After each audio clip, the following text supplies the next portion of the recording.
Halo Sobat Film Instan, apa kabar? Semoga baik-baik saja ya. Nah, kali ini kita akan bahas film mengisahkan tentang kisah cinta seorang bos wanita dengan karyawannya yang ganteng dan perhatian padanya.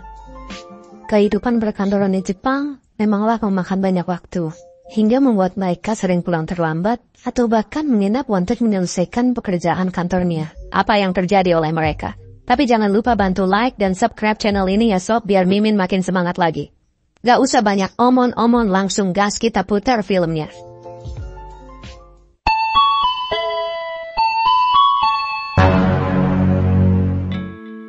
Diawali dengan diperlihatkannya aktivitas kantor sebuah perusahaan di Jepang. Saat itu adalah waktu di mana jam pulang kerja. Seorang bos wanita bernama Yumi sedang mengecek dokumen yang dikerjakan oleh anak buahnya. Di situ ia menemukan kesalahan pada dokumen yang dikerjakan salah satu anak buahnya, hingga Yumi menyuruhnya untuk merevisi dokumen tersebut. Namun karena si anak buah ada janji dengan teman-temannya, ia pun tetap pulang walaupun si bos menyuruhnya lembur. Di saat yang bersamaan, seorang anak buah yang masih muda bernama Kenta menawarkan diri untuk merevisi total penjualan yang salah pada dokumen tersebut. Setelah pulang ke rumah, Yumi yang sedang memasak mendapatkan telepon dari ibu mertuanya agar ia dan suaminya segera memberikannya cucu. Dari pernikahannya selama 3 tahun, mereka belum juga diberikan keturunan. Segala upaya pun sudah dilakukan, hingga membuat si suami merasa bersalah dan memberikan kebebasan pada istrinya agar tidak terlalu pusing memikirkan anak. Hari itu adalah puncak ovulasi Yumi, dan seharusnya sang suami melakukan tanam benih pada ladang basahnya. Dan tidak lama setelah itu, mereka pun langsung melakukan interaksi energi. Di pagi harinya, saat Yumi sedang memasak, terlihat sang suami sangat terburu-buru akan berangkat bekerja karena ada rapat yang harus dihadirinya. Di saat sang suami mencari handphonenya, Yumi tiba-tiba marah karena ia sudah berusaha menyiapkan makanan, tetapi Makoto suaminya tidak mau memakannya. Seharusnya Makoto bilang kalau ia tidak sarapan di rumah. Jadi, Yumi tidak perlu repot-repot memasak untuknya. Makoto yang paham kalau istrinya capek pun akhirnya mengajaknya untuk berlibur di akhir pekan. Kegelisahannya saat di rumah terbawa oleh Yumi saat ia bekerja lembur, sampai membuatnya melamun. Kenta yang mengetahui kalau bosnya tidak baik-baik saja, akhirnya menawarkan diri untuk membantunya. Namun si bos tidak mau merepotkannya kali ini. Sesaat sebelum pulang, Kenta memastikan kepada Yumi tentang rencana dinas luar yang akan dilakukan bersamanya nanti.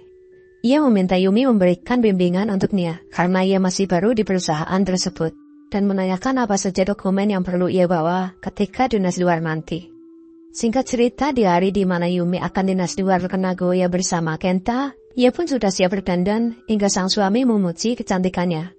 Sebelum ia pergi, ia berpesan pada sang suami agar memasak sendiri makanan siap saji dan banyak bahan makanan yang sudah Yumi siapkan di lemari pendingin.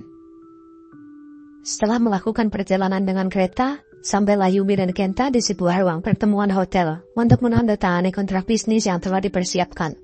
Dan untungnya semua berjalan lancar. Di hotel itu juga mereka akan menginap. Banyak fasilitas akan mereka dapatkan dari pihak hotel, bahkan minibar pun tersedia di hotel itu. Di situ Yumi sangat berterima kasih kepada Kenta yang telah menemaninya. Kenta yang masih muda itu memberanikan diri bilang kepada bosnya kalau ia sangat mengagumi kecantikannya. Yumi yang mendengar itu hanya bisa tersenyum dan menganggap Kenta ngelantur karena terlalu banyak minum. Lalu Kenta pun segera mengantarkan si bos menuju ke kamarnya. Di situ Kenta meminta maaf karena telah berbicara ngelantur. Namun ternyata Yumi juga merasakan sesuatu pada anak buahnya yang memang sangat peduli dengannya. Mengetahui Gayung bersambut, akhirnya Kenta memberanikan diri masuk, dan tidak lama setelah itu, mereka pun langsung melakukan interaksi energi. Di hari berikutnya saat di kantor, Yumi yang mendapatkan kenyamanan dari Kenta di hari sebelumnya, mulai mencuri-curi pandang ke Kenta yang memang mengerti kebutuhan transfer energi sangat perlu untuknya. Mereka terlihat dekat dan mengagumi satu sama lain. Karena ada dokumen yang harus rampung hari itu juga, Yumi dengan dibantu Kenta akhirnya menyempatkan untuk bekerja lembur. Dan sebelumnya, ia menelpon Makoto suaminya untuk meminta izin pulang malam. Setelah Kenta hampir menyelesaikan dokumen tersebut, ia meminta Yumi untuk mengeceknya. Yumi begitu beruntung mempunyai anak buah yang pintar dan bisa mensupport kebutuhan energinya. Kenta mulai menanyakan kenapa Yumi terlihat gelisah akhir-akhir ini. Ia akan berusaha membantu Yumi agar ia lebih semangat menjalani hari-harinya. Dan tidak lama setelah itu, mereka pun langsung melakukan interaksi energi dan membuat mereka berdua harus menginap di kantor. Kenta yang sangat giat dalam bekerja dan masih menyelesaikan dokumen yang diminta klien barunya pun sudah mempersiapkan sarapan pagi untuk Yumi. Mereka semakin dekat seperti sepasang kekasih, walaupun Yumi masih jaim untuk mengutarakan rasa cintanya. Di hari berikutnya, Makoto yang bangun bersiangan mendapati catatan dari Yumi agar memakan masakan yang sudah dipersiapkan untuknya sebelum berangkat bekerja. Di siang harinya, Yumi yang terlihat capek kembali mendapatkan perhatian dari Kenta yang mengajaknya ke kafe setelah pulang kerja. Dan setelah waktunya pulang kerja, mereka pun langsung melakukan interaksi energi. Setelah pulang ke rumah, Makoto ternyata sedang ditelepon oleh ibunya dan selalu disalahkan karena tidak kunjung memberikannya seorang cucu. Karena sangat lapar, ternyata Makoto sudah membuat mie instan untuk makan malamnya. Yumi yang tidak tega melihat hal itu, akhirnya membuatkan lauk untuk disantap bersama mie rebus suaminya itu. Di hari selanjutnya saat di kantor, Kenta mencoba mengajak Yumi jalan-jalan setelah pulang kerja. Walaupun Yumi juga mencintai Kenta, ia tidak mau menyakiti hati Makoto suaminya. Lalu ia pun menolak ajakan Kenta untuk pergi bersama. Di akhir pekan yang singkat, karena Yumi hanya libur sehari, Yumi mengisi waktu luang dengan sarapan bersama Makoto, membersihkan rumah dan mencuci baju yang kotor seperti ibu rumah tangga pada umumnya. Di akhir cerita, setelah mencuci baju, tiba-tiba Yumi merasakan kerinduannya kepada Kenta. Saat Makoto sedang bekerja dan hanya ada Yumi di rumah, tidak disangka-sangka ternyata Kenta datang ke rumah Yumi karena risau akhir-akhir ini. Ia datang untuk berbicara dan mentransfer energi, dan tidak lama setelah itu, mereka pun langsung melakukan interaksi energi.